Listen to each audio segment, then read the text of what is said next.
softer manner, or else whether you talk with every people in a very harsh manner. So what's the way of talking? What's the way of interacting with the other people? So all these things will together define your personality.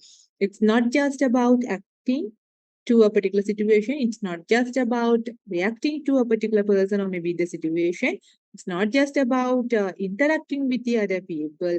It's about the combination of all these things. So all these things together will decide your personality. And these ways, the way of acting, the way of reacting, the way of interacting with the people is not going to change over a month or over the days or over the hours. So it's going to be a long-term phenomenon, and those are the enduring characteristics. Okay.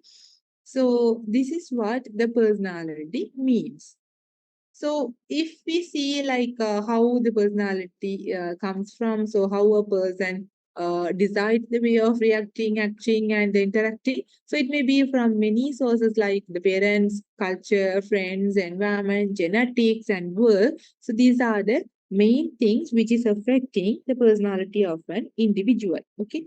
So actually, the term personality is derived from a Latin word which is called the person. Okay? So persona has been and it means the mask. So what the term persona means, the mask, and which is then evolved into the term personality. So the relatively stable feeling, thoughts, and the behavioral patterns a person has. So these are the relatively stable pattern because this is not going to change over day or over the month. So it's going to be a long-term phenomena. So it's relatively stable. And the way we think, the way we feel, the way we react, act, and interact, everything is called the personality. So if the personality is stable, does this mean that it does not change? Okay. So what do you think? Whether if we are saying that this personality is enduring characteristics and it's going to be stable over time and not going to change very frequently, what do you think? Whether this personality of the individual is going to be the same for throughout the lifetime or whether any changes in this personality can occur. What do you think?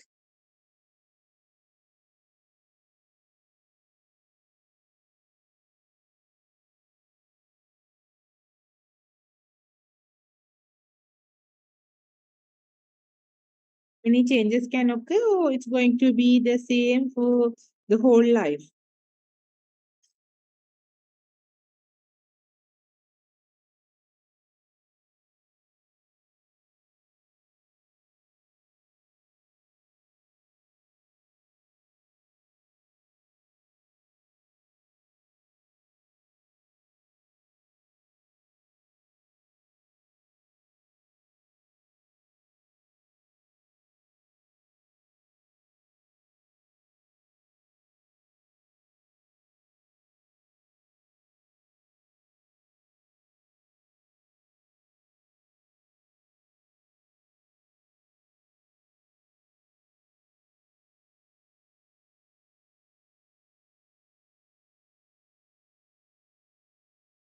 Students, please respond. Changes can occur, obviously. So that's the thing. So even we are saying that this personality is the enduring characteristics, it's not going to change very frequently, but we don't say that it's going to be the same for the entire life, for the whole life, because even if you think about yourself, maybe you might have been reacting or maybe interacting with the people in a certain way before you come into the university, and after coming to the university and having the lectures or maybe being in the lectures and uh, talking to or maybe interacting with the lecturers and the other people or other community people in your life, your way of interacting with the people might have changed, but these changes are going to last for a certain period of time. So that's why we doesn't change and we don't say that this personality It's not going to be stable over throughout the life. It does changes. The changes can occur. Okay. So if this is the personality, if the personality is the way of acting, reacting, interacting, and it's a stable feeling, thoughts, and all, and what this personality development means. So, if all of these things together can refer to as the personality development in the sense an improvement in all spheres of an individual life. That because this is what the personality, all spheres of the individual life together called as the personality. So that an improvement in all these things can call as the personality development. Like all spheres of an individual life, so like being with the friends, in the office or any other environment, how they are going to be in this certain environment. So we have to make an improvement of the uh, organization has to develop the people in all these aspects, not just the way of reacting, not just the way of thinking, or not just the way of feeling. So all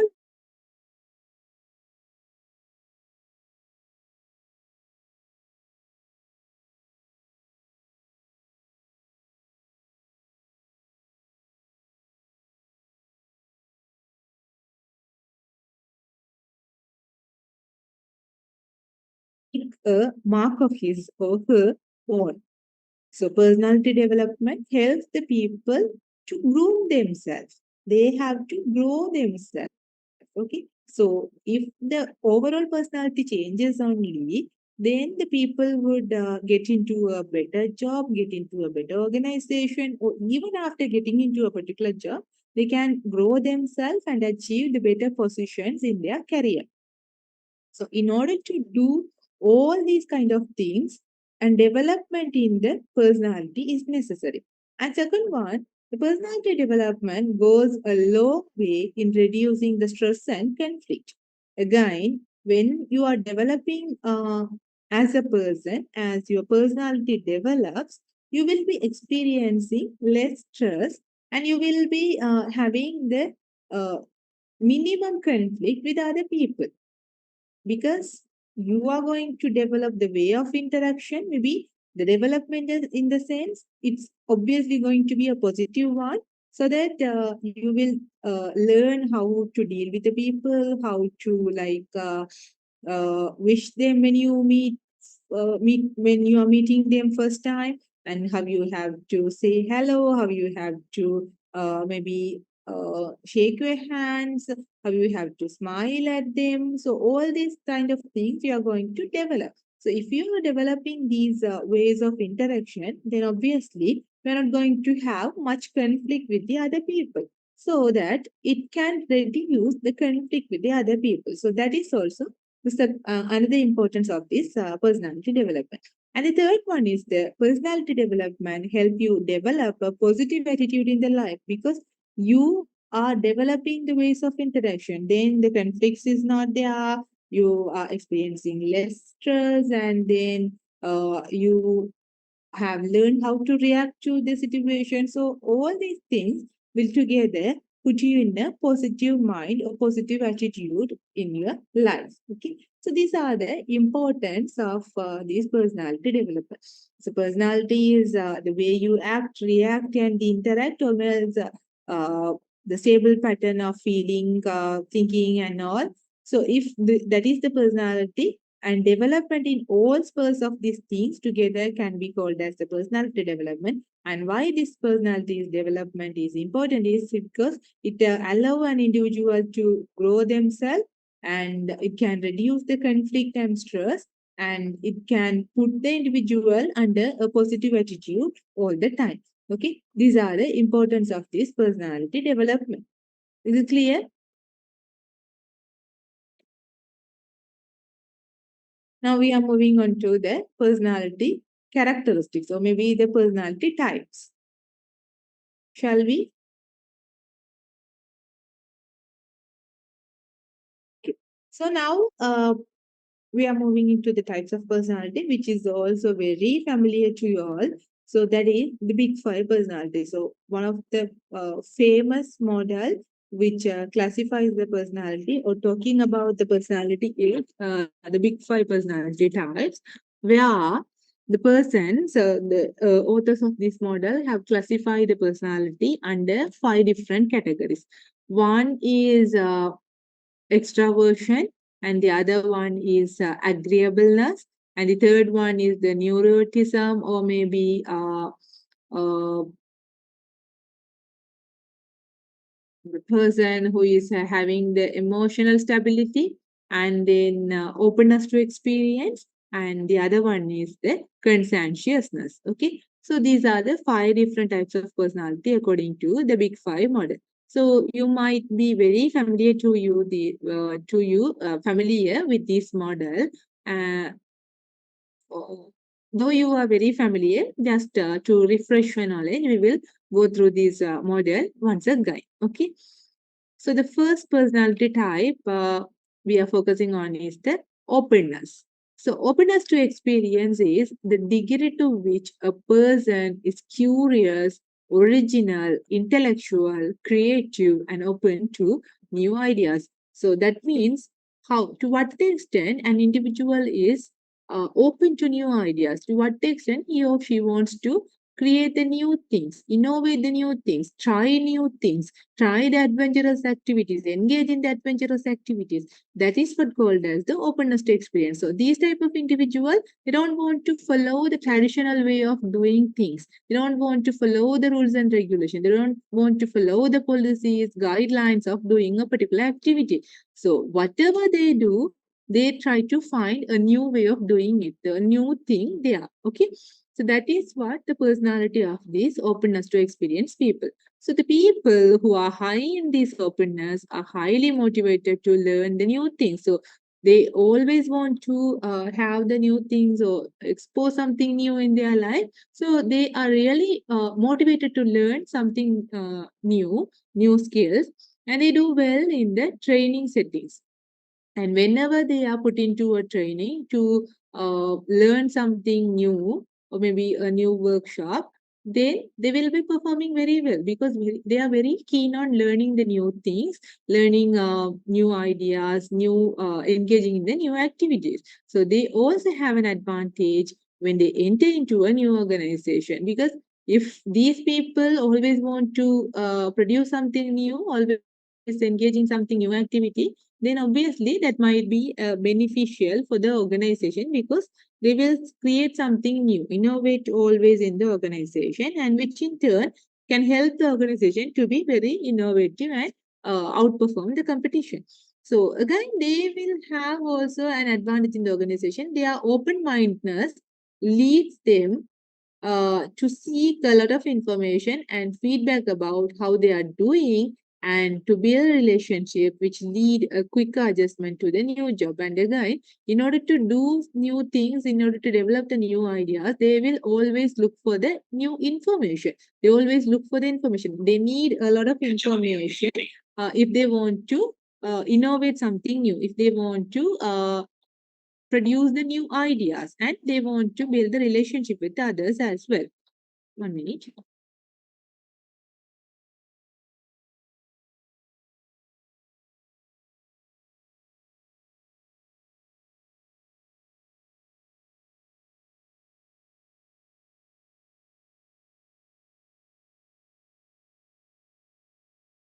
Okay. So they always look for the new information, and they always try to collect the feedback from the other people, how well they are performing, whether they are performing really well, or else they need to improve something. They need to adjust something new, or they need to change something in their activities. So this is the characteristics of the openness to experience type people. Okay. Now we are moving into the other type according to the big five personality, that is the conscientiousness. So these people, or to what extent an individual is organized, that means they always want the rules to be there. If they always follow the traditional way of doing the activities, they always follow the guidelines, instructions. That is what they like to have. So if a person is always wants to follow the rules regulation, always wants to do the activity in a very orderly manner, then they will be called as the people who are high in the conscientiousness. And if they don't want to follow the rules and regulation and they don't want to follow the traditional way of doing activity, then they are referred to as the people who are low in the conscientiousness. Okay. So the degree to which the person is organized, very systematic, they do everything in a very systematic way. So always follow the steps of doing that and always follow the timing. They will be very punctual. Okay. If the class starts at 8, they will be there at least 7:55 all the time, not just for one day. All the days they will be very much punctual. So those kind of people are the conscientious people. So conscientiousness is one personality trait that uniformly predicts how high a person's performance will be across a variety of occupation. So in addition to their performance, high performance, the conscientious people have higher levels of motivation to perform. So they have high level of motivation because they always follow the rules and they are very much in line with the traditions and they are very punctual. They are always achievement oriented. They want to achieve the goals and all. So they have less absenteeism and they have a low level of turnover, high level of safety performance and everything at their work. Okay.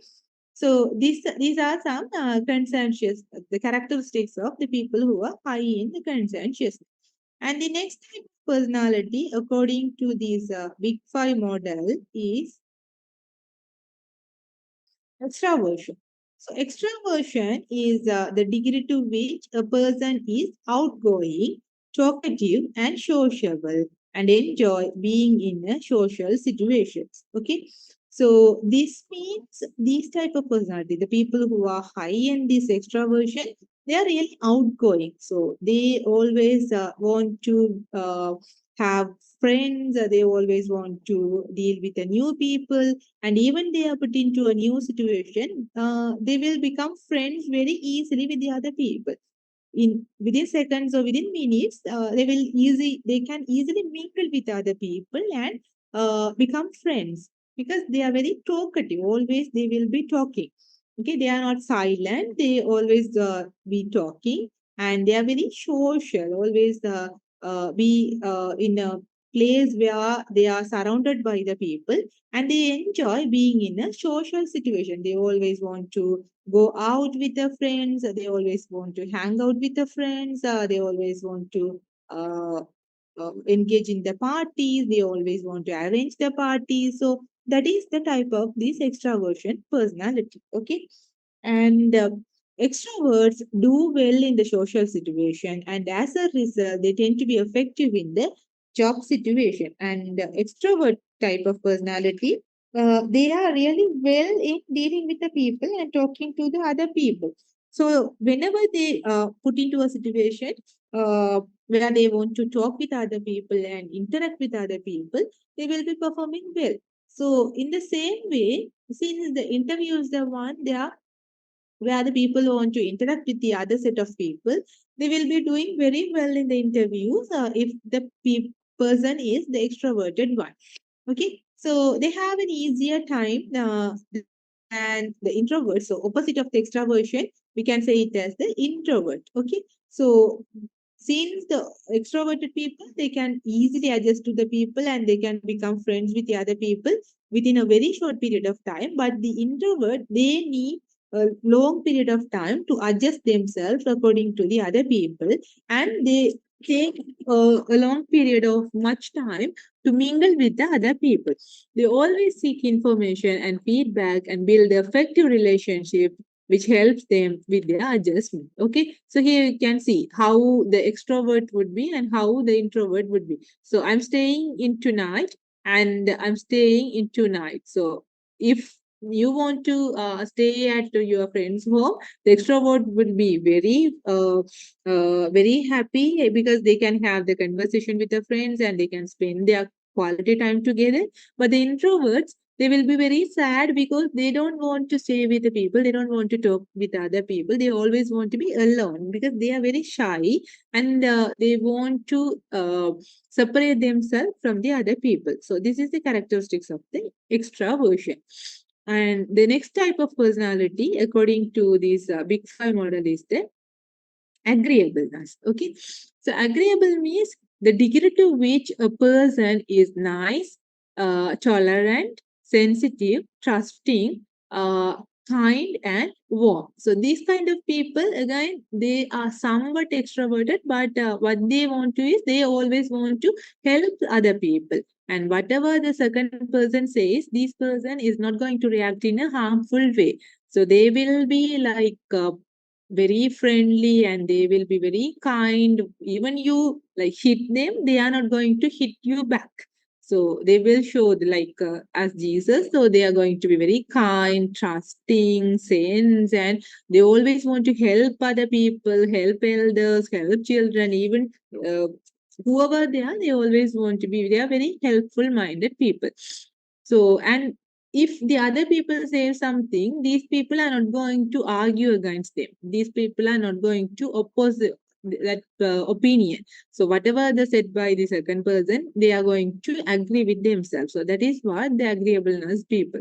So, people who are high in agreeableness are likable, because if your friend says okay for everything, whatever you say, obviously you are going to like that particular friend, because he is not opposing you, he is not fighting with you, he is agreeing with whatever you do.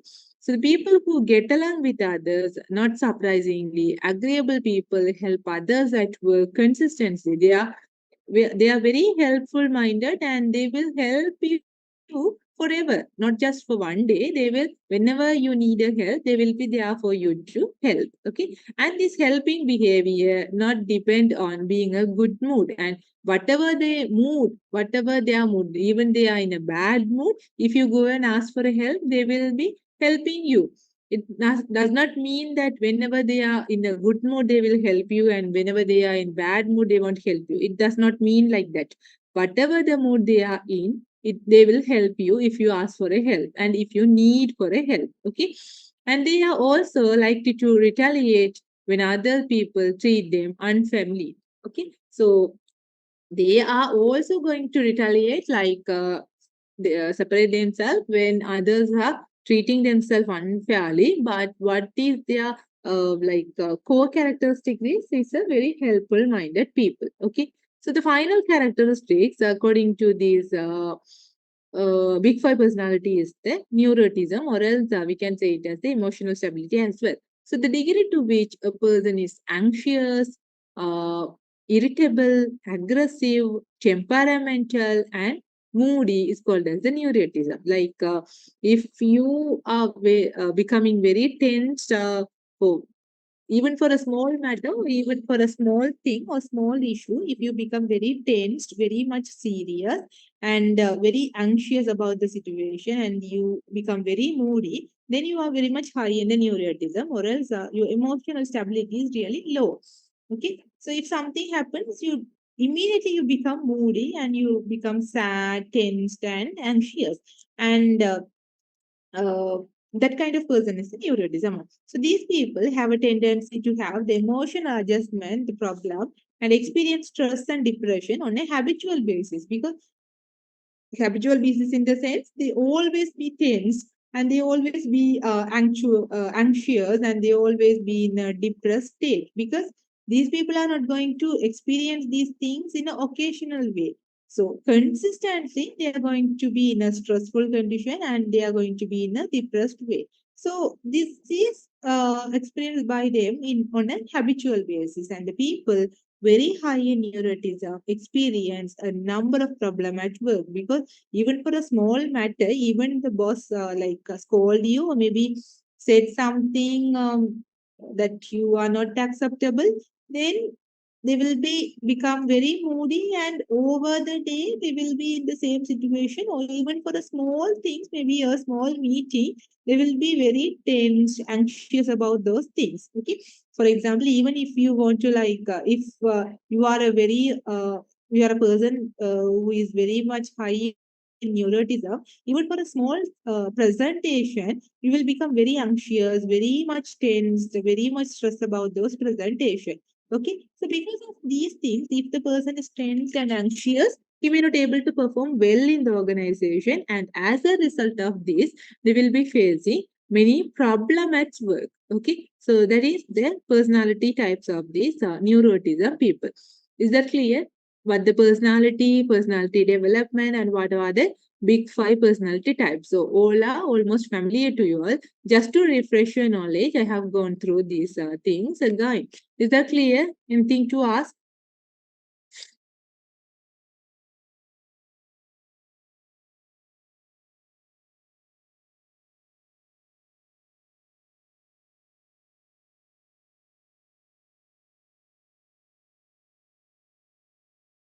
Okay, MS52, thank you for your response. Anyone else? Do you have any clarification?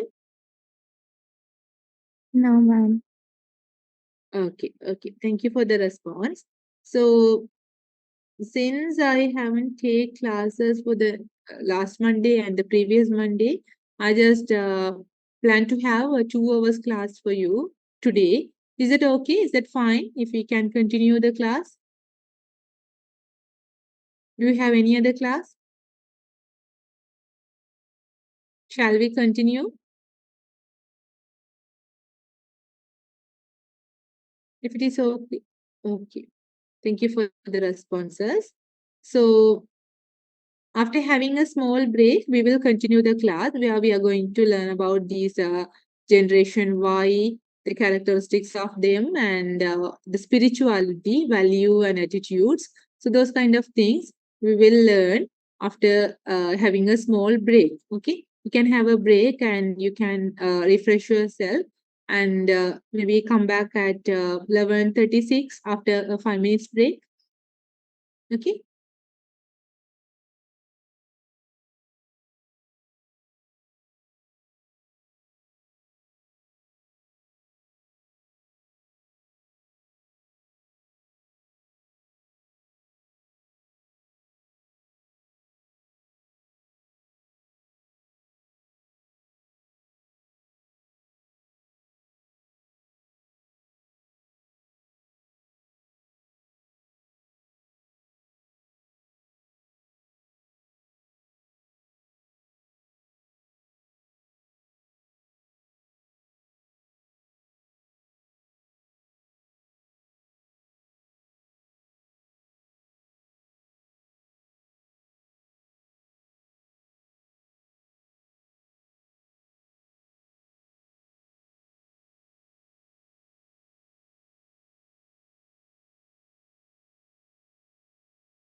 Shall we continue?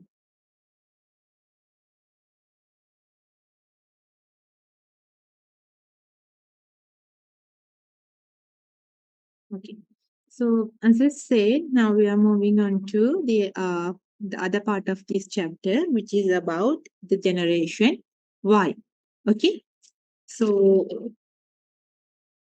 the people born between different period of time can be classified into different generations. So the people who have born so early can be said as the baby boomers, and generation X, generation Y, generation Z, the millennials. So that's how we can classify the people. Okay. So according to that classification, the people who have born in between 1980s to 1981 to 1996 have classified as the generation Y people.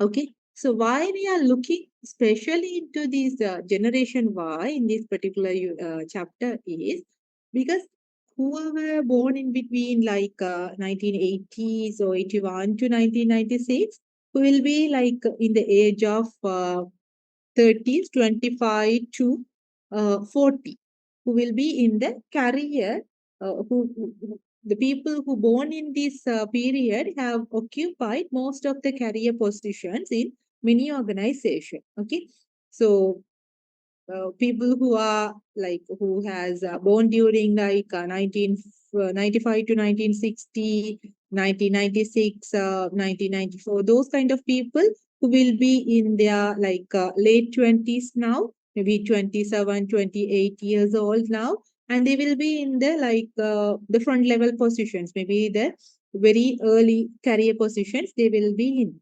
And the people who have born during 1982, 85, 86, 83, those people who may be in the age of 40, 43, 42, those people, and who will be in the mid career or maybe the top positions in the organization. So whatever it is, from the very starting initials or the entrance position to the top level position, the most of the people who will be falling under this generation, this age category. Okay, that's why we are giving more and more focus on this generation Y. So as time goes, we have to give more focus on the generation Y because these generation Y people uh, who will be retired from the organization, retired from work after some time. And the people who are going to occupy the position would be the generation Z people. So again, we have to focus on the Z people. But as of now, the people who are in the organization or the people, most of the positions in organizations are occupied by these generation Y people. That's why we are giving more and more importance to these particular generations. So the generation Y is defined as those who were born between 1981 to 1996, and the members of this generation grew up surrounded by the technology and prefer to communicate text or the social media rather than the email or the face-to-face contact. So now we are going to look into these characteristics of these generation Y people. So when you see this generation Y, like 1980 to 1995, the people during that period only, the technology has been developed drastically. So earlier, those 1980s period, there is no any even the mobile devices. The people were using the landline to communicate, and when you look into the computers and all, those were very large in size and consuming very much of electricity, and those are not available to everyone. So those are very expensive, and only one or two people has these computers, and even the organization they have a limited number of PCs with them at that time. But as time goes, the technology has developed drastically, and it becomes available to everyone else. So uh, the technology and the people who were born in this generation Y have grown in a similar way or grown during the same period of time. So as the technology developed, these people also grow up. So these people grow up being surrounded by the technology, and they now prefer to communicate through the text rather than having the mobile calls and all. They just prefer to have the text and social media. They use the social media extensively, and rather than having the email or face-to-face contact, even they just want to have the maybe the instant messaging platforms, and they want to text between the people. Okay, so this is salient characteristics of this Generation Y. If we look into the other characteristics, like Generation Y, they are very tech savvy. Like that, that means the Generation Y is the first generation to grow up with the internet, because earlier there were no internet. So if you can anyone search and tell me when the internet was started, when it was introduced to the world?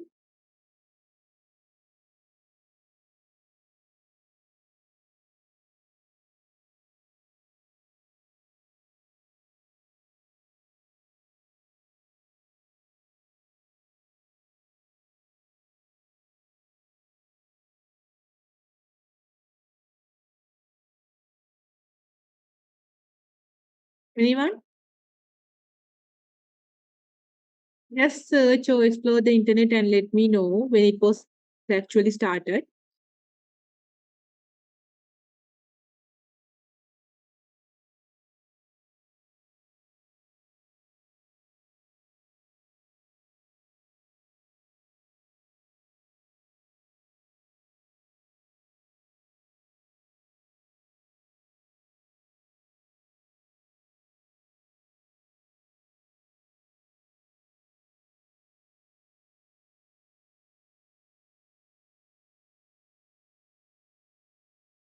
Nineteen 1983, January 1st, okay, is considered as the official birthday of the internet. Oh, okay. Thank you for the information. So, as you can see, if the internet is started on 1st January 1983, were the people who born before 1980s would able to use the internet?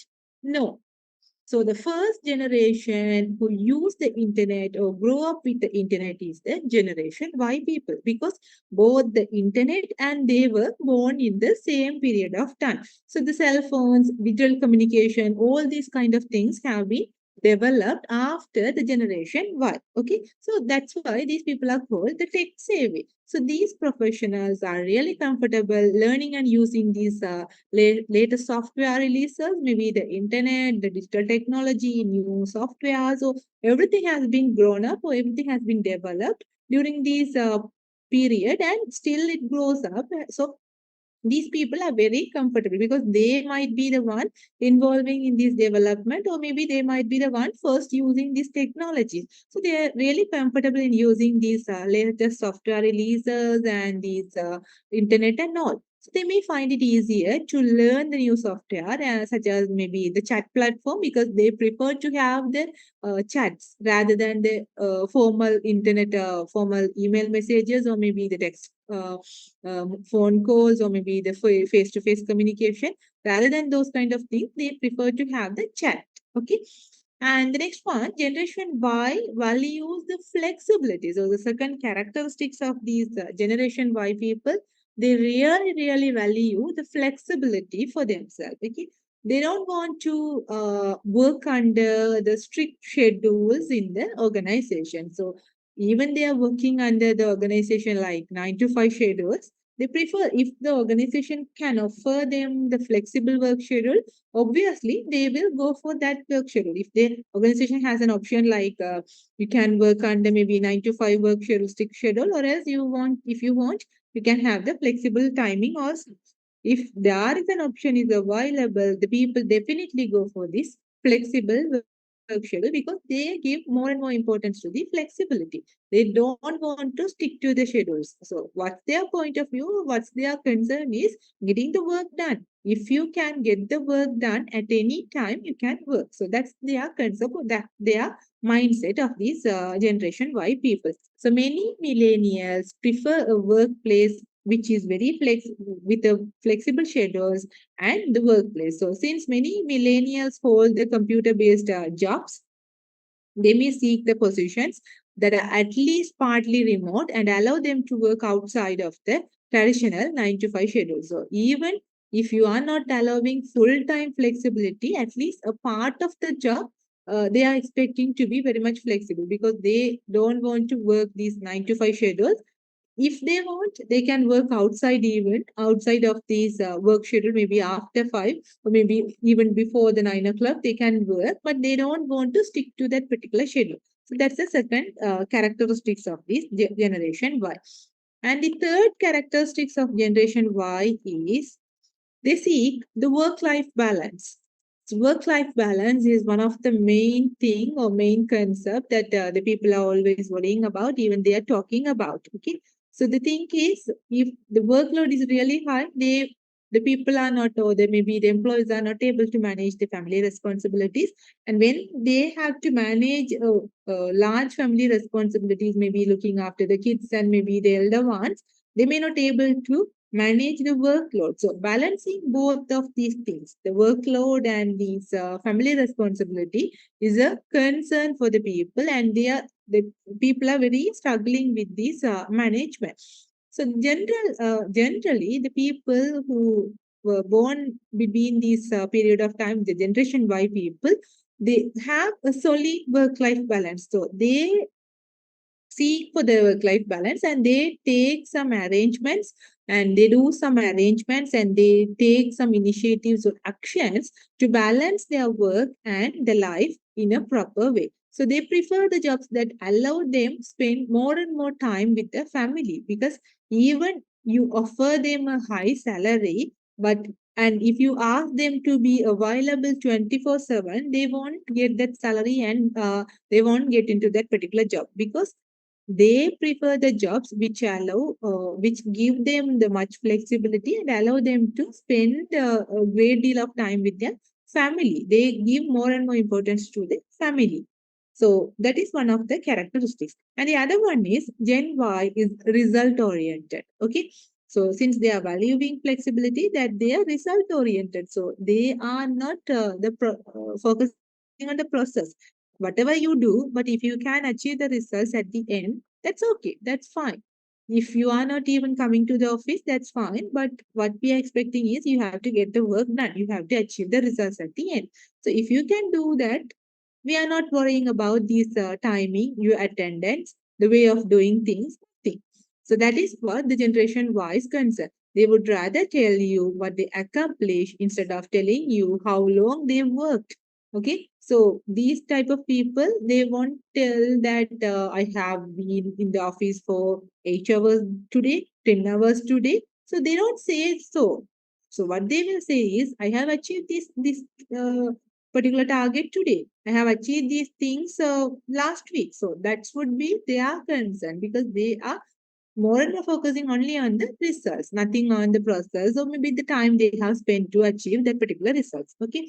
And the other one is they seek the rewards and praise. Okay. So if they do something or if they accomplish something, they will be expecting the prize and uh, rewards for that accomplishment. Okay, so if they have done something, obviously they will be expecting something in return for that accomplishment. Okay, so they always seek for the others to praise themselves, others to value their work, value, recognize their accomplishment.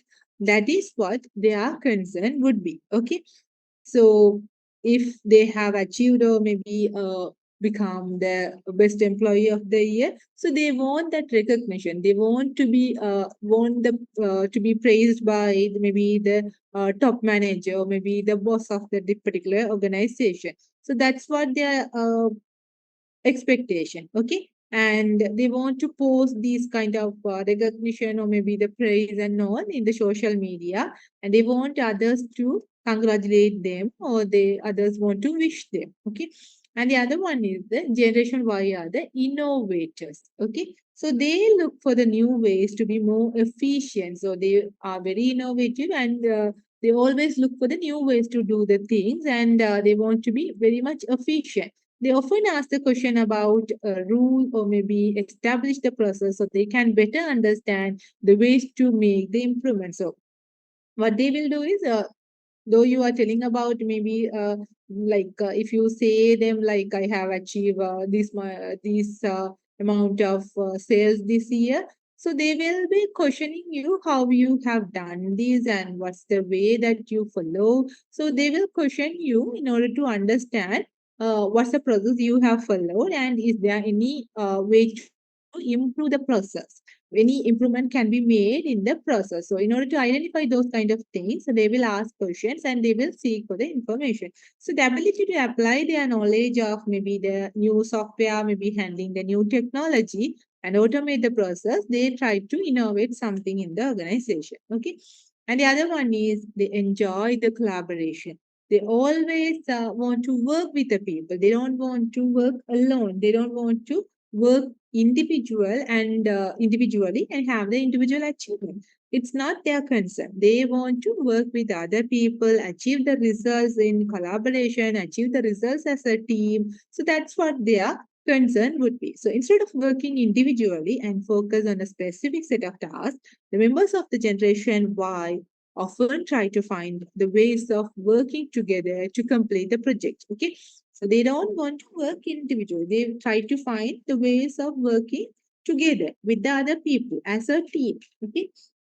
And the final one is Generation Y is ambitious. Okay. So they are always ambitious and they always want to achieve their goal, they will have a vision and they always working towards achievement of that particular vision. They always have a goal in mind. They are very much achievement oriented.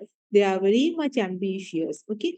So Generation Y challenges how things are done so they can reach their goals. So this is an ambitious generation that wants to do something new or break a record that was previously out of reach. So if someone is saying maybe this can't be done, this is very difficult, so they will be working towards and they will break that words and they will break the record. So if, for example, if a particular person has achieved the sales target of maybe 5 million in a particular month, so if that is the record for a long period of time, these generation Y people try to break that record and achieve the new one instead of the remaining record. So they will try to sell more and achieve maybe a record of 6 million per month. So that's what they are concerned because that's how they will be. Okay.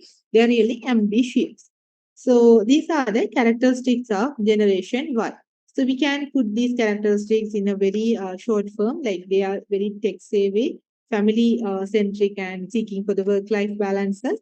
They are achievement oriented and they want the feedback and praise by the other people. And they are really job hopping, looking for the flexible work schedule. And they want to have the collaboration. They are very team oriented. They don't want to work alone. Okay. So these are the characteristics of this generation Y. Is that clear? Anything to ask?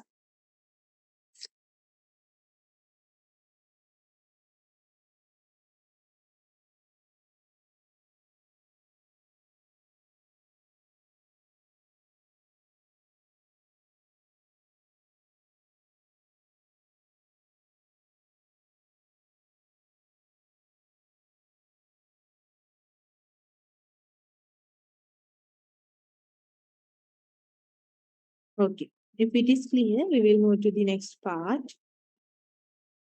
Thank you for the response. Uh, the next one is about the values and the attitude. Hold on.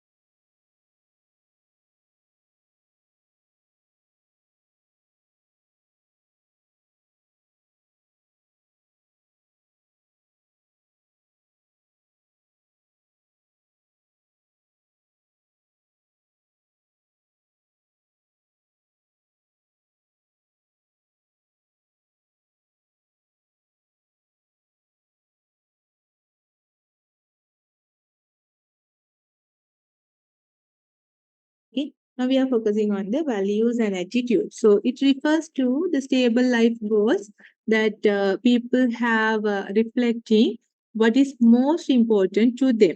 Okay, so now we are focusing on the values and the attitude. So value means it's the stable life goal. So how we are referring the personality as stable way of thinking, feeling, and reacting and acting. So the value means that is the stable life goals. The people have certain goals in their life, and that doesn't change over time. So the people they will hold these values or the goals for their entire life. So that kind of goals are called as the values, and the people have, and they reflect what is most important to them. So how these goals are being created is based on the importance to them. So if the people think that the flexibility is the most important thing, whatever they do, even where they are working for an organization or whatever, even they are studying, they don't want to study in a particular strict schedule. They don't want to study maybe 6 to 8 strict schedule. So they can study whatever the time they want, but they will complete the subjects on time. So if the people are looking for that flexibility, giving more and more importance to this flexibility throughout their life, flexibility is an important value for themselves. That's how different people may give different importance to different things in their life. And whatever the things they are giving importance to, whatever the things they are having life goals is called as the values. So, broad preferences concerning the appropriate courses of action, so the outcome.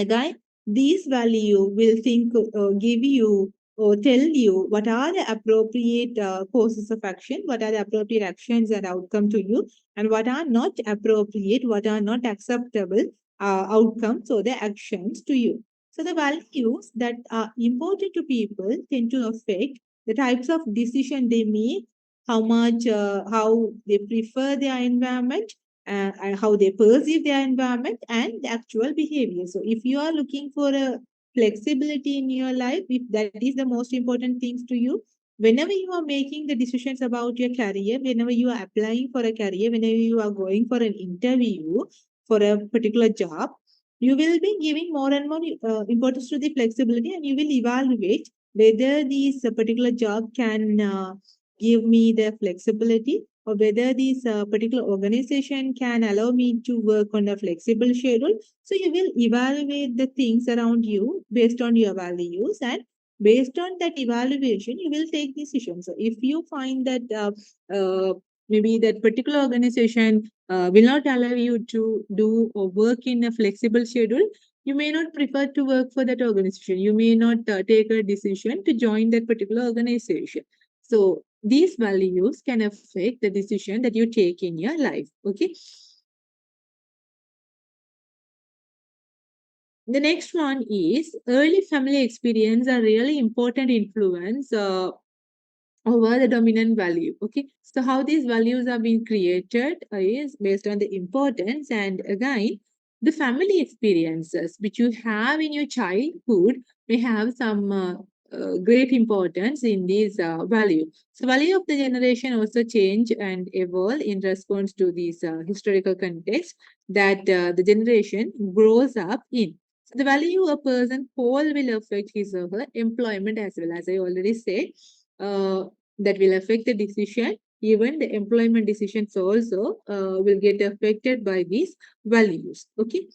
So next one we are focusing on is the attitude. So attitude is a predisposition to respond in a positive or negative way to someone or something in one's environment. Okay. So it's a predisposition to respond in a positive or negative way. We are not saying that attitude is a positive response. We are not saying that attitude is a negative response. It can be either positive, it can be either negative, but it's a way of responding maybe to a particular thing, or maybe a particular person, towards a particular person, how or in an environment, how we are going to react or respond to themselves. Okay, so the way of the evaluation that you are making about the other people and the way of responding to the other people is called as the attitude. Okay, So influences by the values and are required acquired from the same sources as value. Okay, so again, these attitude uh, influences by the value. So how this attitude or how the response to a particular thing or particular person will arise, or how you are deciding that particular way of responding is maybe because of the value. The values that you have, or the things you give more importance to, may have some influence over your attitude, and these attitude also maybe acquired from the same source as value. So the value has acquired, or maybe the great source of this value is maybe the early family experiences that you had in your childhood, and the same source, through the same source you can have or you can acquire the attitudes as well. So focus on specific people or the objective, whereas value have a more general focus and are more stable than the attitude. So if we want to differentiate these values from the attitude or attitudes from the value, so the most important difference is the value, it focuses on specific people or the objective. So it doesn't focus in on a general way. There would be a people or maybe a particular objective towards these attitudes. Without these object or the value, we cannot form this attitude. But when it comes to the value, it's more general. Even without the objective, without the person or without a situation or event, we will hold a particular set of values in our mind. Okay, we don't need a particular person to remind ourselves the flexibility is the most important thing. So that will be in our mind, maybe in a general way. But if you want to develop the attitude towards something, there should be a person, or else there should be an objective, or maybe there should be an event happening. Okay, so the attitudes are the contagious, is your worth catching. Okay. So is it clear? The attitudes and the values. Now we are moving on to the spirituality and the personality. The last section of this chapter. Uh, we are moving into the spirituality and personality, and then the positive attitudes. Is it clear? The attitudes and value, how it differs from, what does it mean?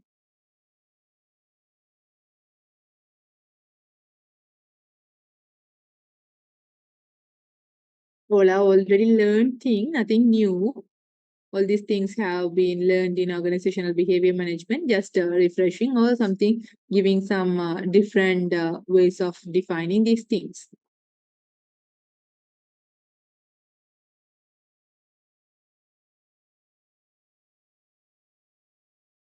Okay.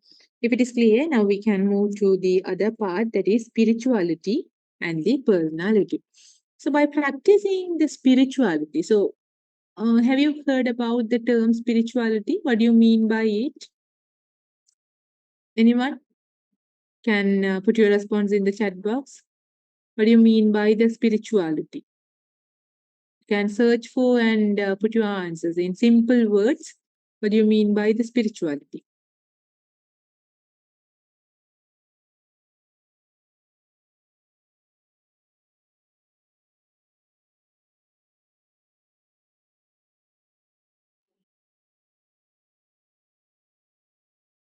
Yes,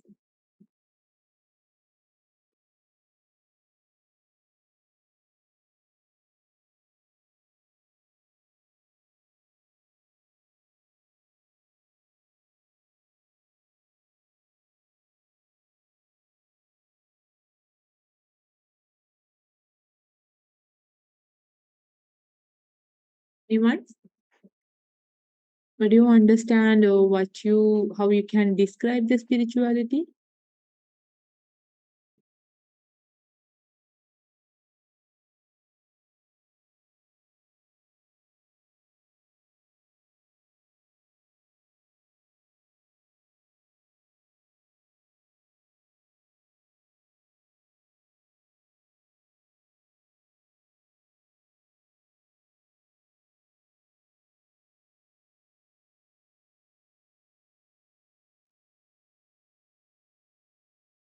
Yes, Com 99.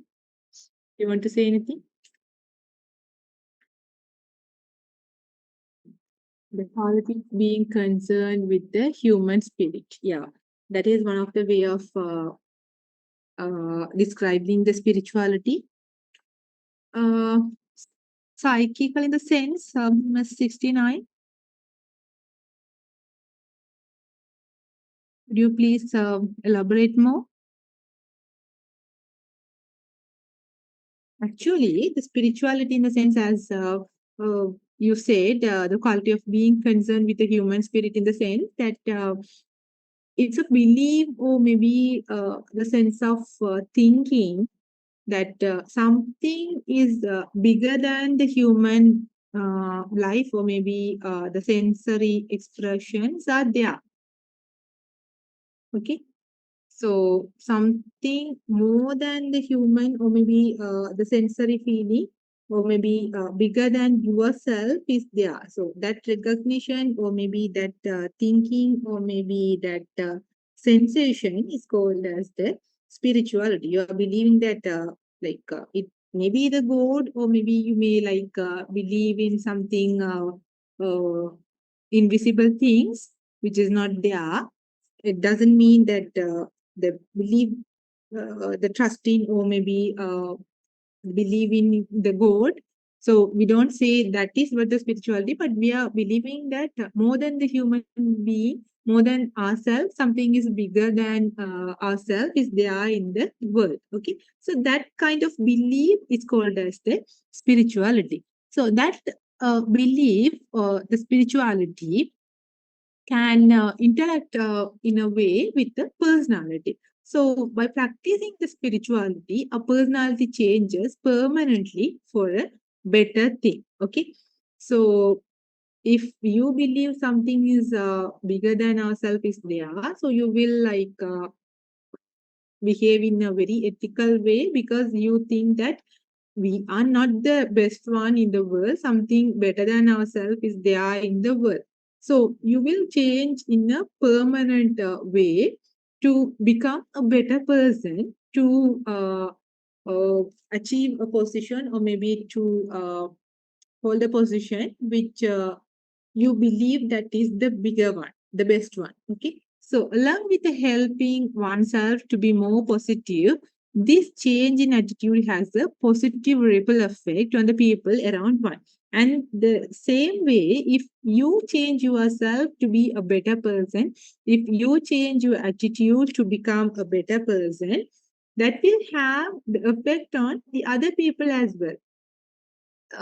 If you become a spiritual person and become a person with good habits and the positive attitude with the positive vibes, that will not only change yourself but also it will help the other people around yourself also to change. If you are becoming very practicing the meditation and all and becoming very positive minded people, that positive vibes will spread around the people around yourself, maybe with for the friends of yourself, maybe around your family. So that positive vibes will be spreading around and they also become very positive about yourself. Okay, so it has a ripple effect, and practicing spirituality create a sense of belongingness, acceptance, and the security. So if you are practicing the spirituality, practicing these maybe yoga, meditation, there are ways of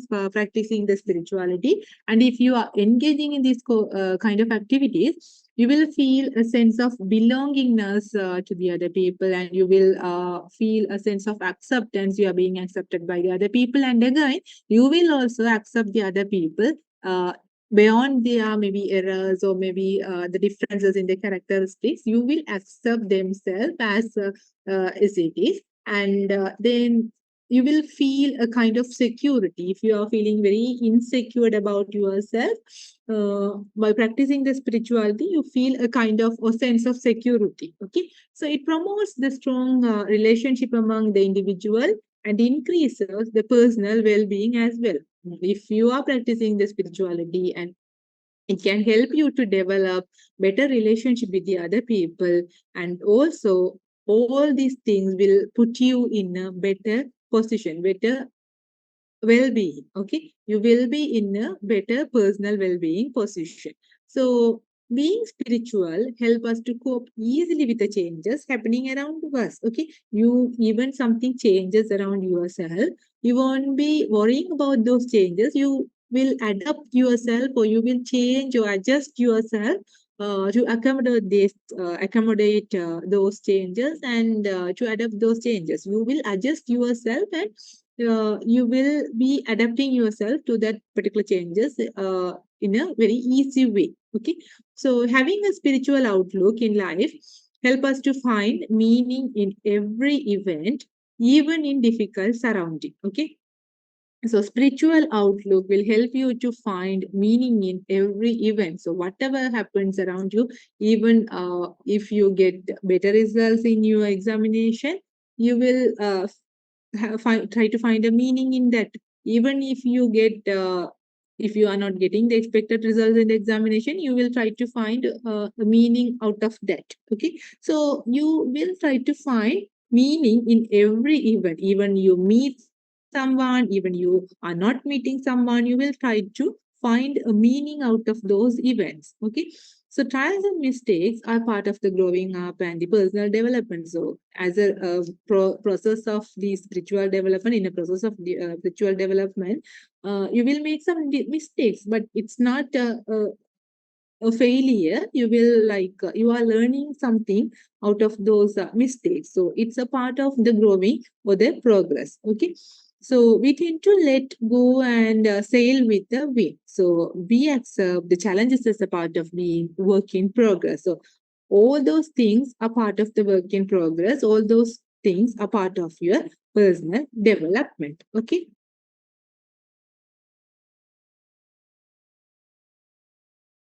So spiritual people are well-adjusted people. So they are very well-adjusted because they are not fighting against each other, because they can easily adapt to the changes even. Okay.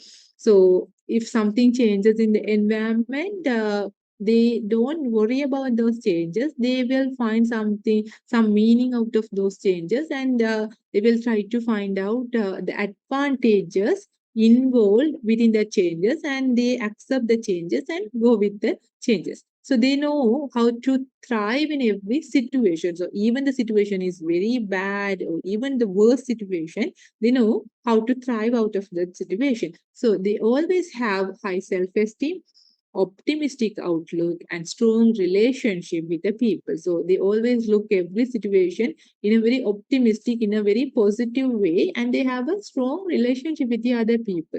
The people who are high in this spirituality, they are